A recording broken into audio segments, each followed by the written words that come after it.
About the Ministry of Works with 2.6 billion shillings unaccounted for. The letter which we are being given is talking of supporting documents attached to this management letter. Now, we are being given, I have received here a letter without those supporting documents. How I wish we could receive all that, Chair, for our own record, so that we can make our report, having scrutinized even what they submitted. But what is clear is that I think the accounting officer, the Auditor General, because you are referring to the letter of 17th September 2024, and that was during the audit period, but you are now responding in January. 4 months, almost 4 months later. Why?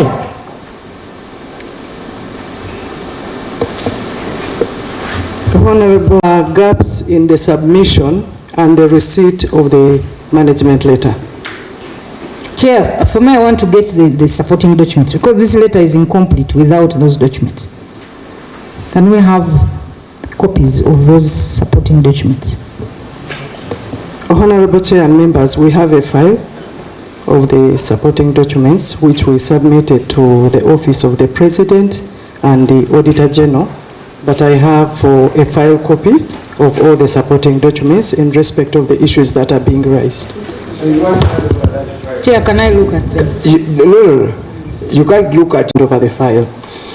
Because we may need to honorable colleagues, in the interest of cover, can we go to 1.25? We shall form an opinion after going through all of them. The procurement process did not fully comply with the PPDA regulations and guidelines. Honorable Chair and members, I will straight pass this to... Thank you, Honorable Chairman. The evidence is present. I had brought the file that I had stayed with because the other file was submitted to Auditor General and Office of the President, but I had a copy that I stayed with. But what I want to assure this House is that we complied and all the annexes are attached. So you are here to impeach the Auditor General's report? No, at the time of audit, the auditor concentrated on the procurement file. This always goes in consonance with the contract management file and the payment file. So some of the documents were on the payment file, others were on the contract management file.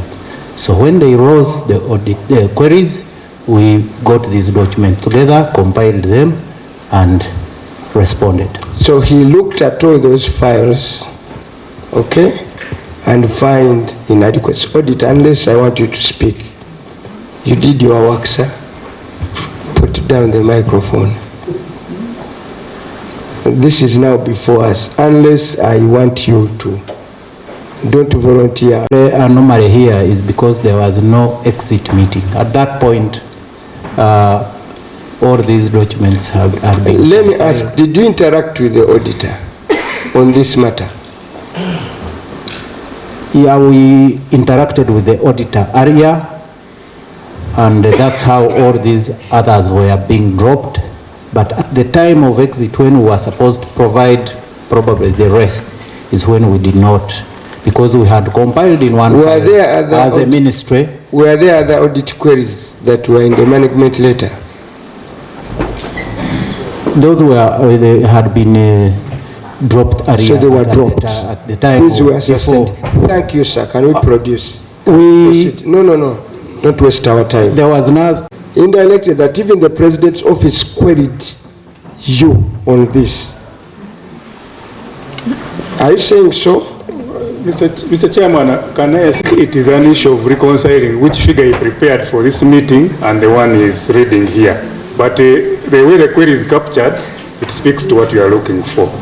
But just him, I think his volume was much bigger in terms of what he captured So these were not only queried by the auditor, but were also queried by the office of the president. Here, we received a letter through our PS that was coming from the office of the president. So I only got to know 1.2, but it didn't have the details. But however, we had responded to all these audit queries in our responses when we were preparing for the exit meeting.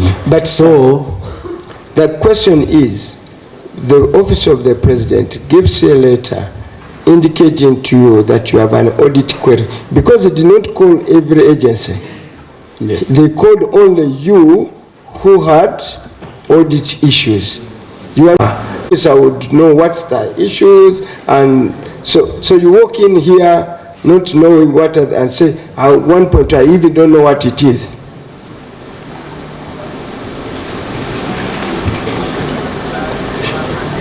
Surely, my brother, I want to be kind, but Mr. Chairman, you are making my work very difficult. You are making it impossible for me not to send you to CID. Mr. Chairman, knowing that we prepared at the exit meeting and have all these responses, I brought the responses and the attachments with a view that they could be verified. Okay, for our purposes of working, do you have any supporting document to impeach this assertion? Because you are saying the auditor is wrong. I am not saying that the auditor is wrong, Mr. Chairman. I am only saying that the gap was the exit meeting where we could have presented this. By virtue of saying that, you are saying the audit conclusion is wrong. No, they are not wrong because they didn't get them. Chair, I would like to know what the exit meeting they're talking about would have done to make a difference. Exit meeting. Yes. These people submitted accountability. But by the time they submitted accountability, the Auditor General had already done his first work. So the Auditor General did not look at that work. So that work remained pending. Maybe what I would do, they would empower you sir to do is to bring up that accountability, and you allow them, the Auditor General, to go through them, because the Auditor General did not see them, those responses. But be found wanting, seriously, for having produced a report, concluded it this way. Because listen to the language of the Auditor General. It says 1.2 billion relate to expenditures where the procurement processes did not fully comply. That means he looked at them and found out they were not fully complying with the PPDA regulations and requirement. The Auditor General is not anywhere inferring to the fact that he did not look at this. He looked at all these things and found them wanting. So he looked at them. That's the language here. All of us, I think here in this room, we are privileged. At least this is basic language. It's not professional accounting. I would like to clarify. You know, when he looks at your books, what you have spent, he looks at them, then you appear before them. Then they give you time to go and respond what you are supposed to respond to.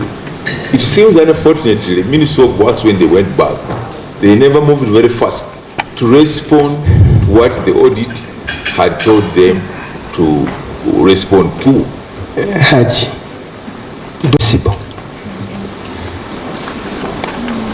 That is my humble view. All the explanations will speak that they were not vigilant, that they were reckless.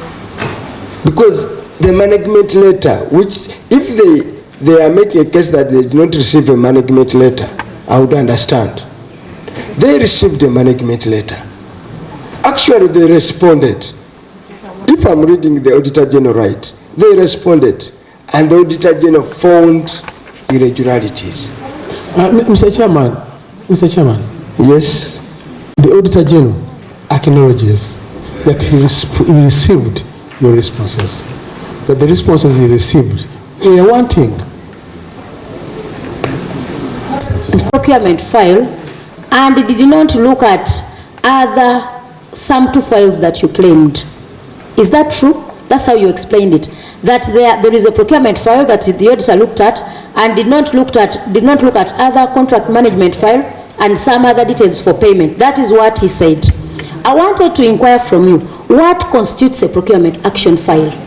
To me, a procurement action file includes all the documents right from initiation up to completion of a project. So it is unfair of you to claim that you submitted a procurement action file to the auditor less of other contract management documents and payments by that time. When you look at a procurement file, and when an auditor comes in and asks, for example, an invoice or a list support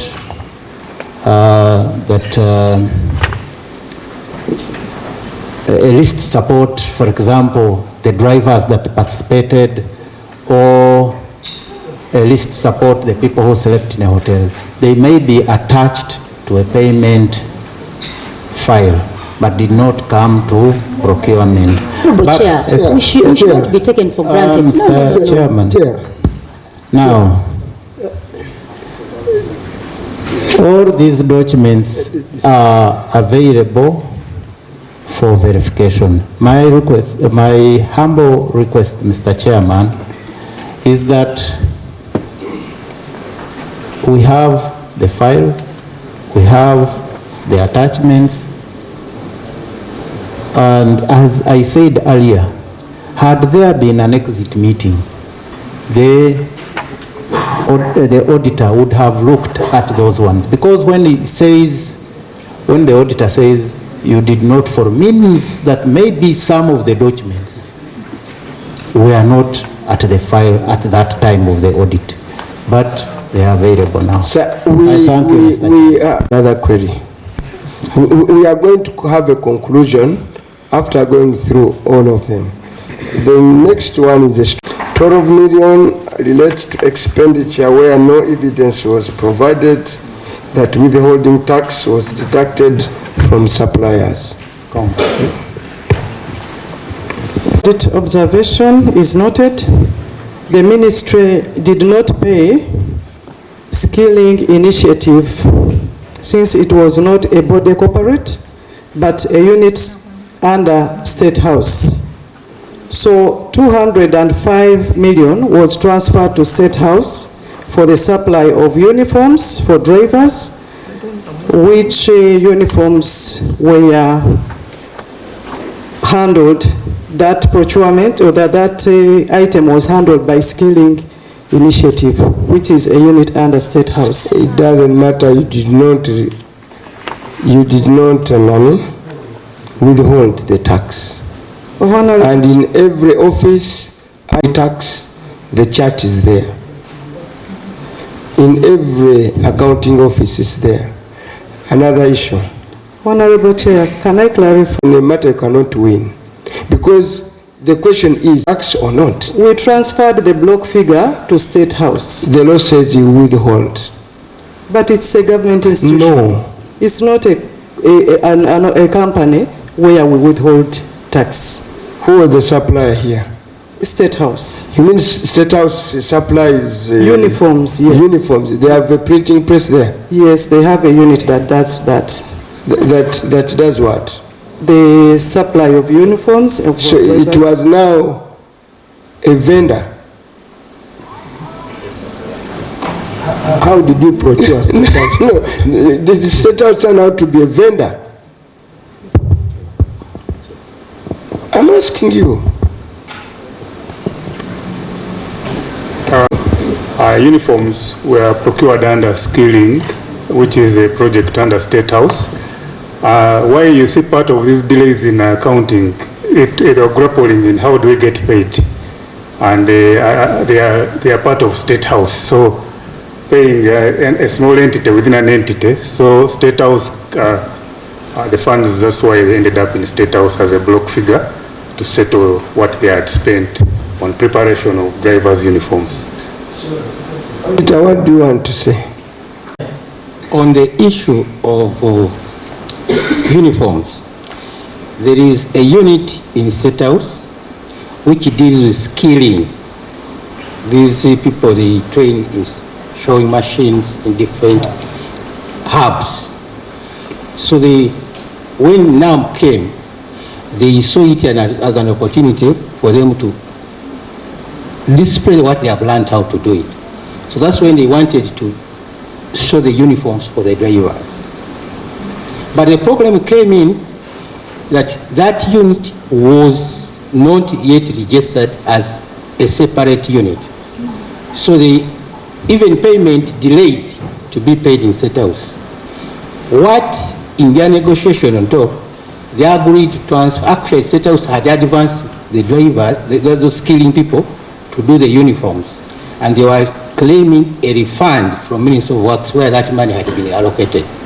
So now the issue was, should we pay the skilling people direct, or we refund the State House? So they ended up paying State House, but the money was for the skilling, the skilling unit in the State House. They are the one who made the uniforms. They had only supplied the uniforms, but payment delayed. That's why the issue of withholding tax now came in. Should they withhold tax at an entity level or not? But we had already issued all those explanations came after, when State House was responding now to the issue why they did not deduct withholding tax. Yeah, but the question is, why don't you drop the query? The issue is very clear. Minister of Works did not respond to our management letter. Had they responded, maybe we would have said. Sir, that story of yours belongs to history. And you produced a report. Okay? Your good story makes you look ugly. You yourself. That's why I was restraining you to talk. Now know my spirit that is, I was saving you. I don't want to be tough on you here. So, you produced a report, no withholding tax. The whole explanation you are explaining, you don't answer the question of withholding tax. Can we go to another one? 1.2 billion relate to expenditure, relate to fuel expenditure that was not supported. Thank you, Chairman. I will pass it on to the